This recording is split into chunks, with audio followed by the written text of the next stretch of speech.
নমস্কার বন্ধুরা, আশা করি সবাই খুব ভালো আছেন।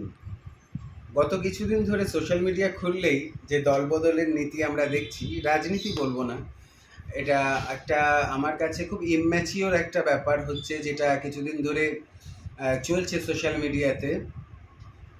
নীতি আদর্শ এইগুলো নিয়েই তো রাজনীতিটা তৈরি হয়, কিন্তু আজকালকার দিনে ব্যক্তিসত্তা বা আমার ভবিষ্যৎ দেখার জন্য আমি রাজনীতি করব, এটাই একটা আম, মুখ্য ব্যাপার হয়ে গেছে।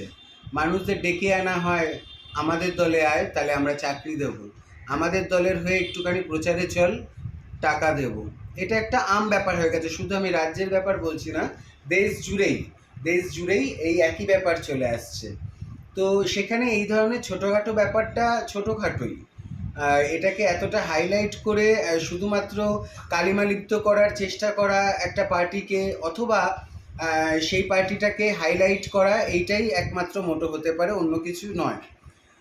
ছোটোখাটো ব্যাপার এই কারণেই, কেননা আকছার এই ধরনের ঘটনা সব দলেই আমরা দেখি, এইটা ছেড়ে ওটাতে, ওটা ছেড়ে সেটাতে, যেখানে আমার আখের গোছানো যাবে সেইখানেই আমি যাব, এটা একটা মূল মোটো হয়ে গেছে। কিন্তু খারাপ লাগার ব্যাপার এইখানেই আসছে, সাধারণ মানুষের বলুন বা মানুষের বলুন, খারাপ লাগার ব্যাপার এখানেই আসছে, যে মানুষটাকে আমরা একটা সত্তাতে দেখলাম, যে মানুষটাকে অনেকে নিজের আইডিয়াল মনে করলো, ভালোবেসে ফেললো মন থেকে, সেই মানুষটাকে যখন রাতারাতি চোখের সামনে বদলে যেতে দেখি, তখন সেটা খারাপ লাগা স্বাভাবিক ব্যাপার।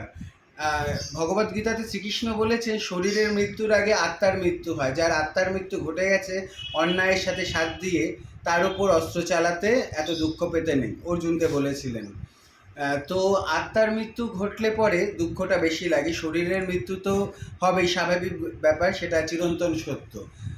এই ধরনের মানুষ যারা সবার কাছে একটা আইডিয়াল জায়গায় চলে গেছিলো, ভালোবাসার জায়গায় চলে গেছিলো, তাদের হয়তো মৃত্যুতেও এতটা কষ্ট পেতাম না যতটা কিনা তাদের বদলে যাওয়াতে কষ্ট পাচ্ছে। এবং আমার মতো আমি জানি আরও হাজার হাজার মানুষ সেটাই পাচ্ছে।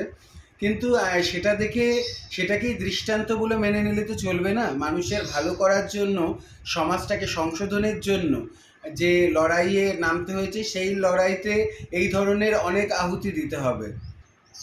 তার জন্য থেমে গেলে চলবে না, বদল তো চাই।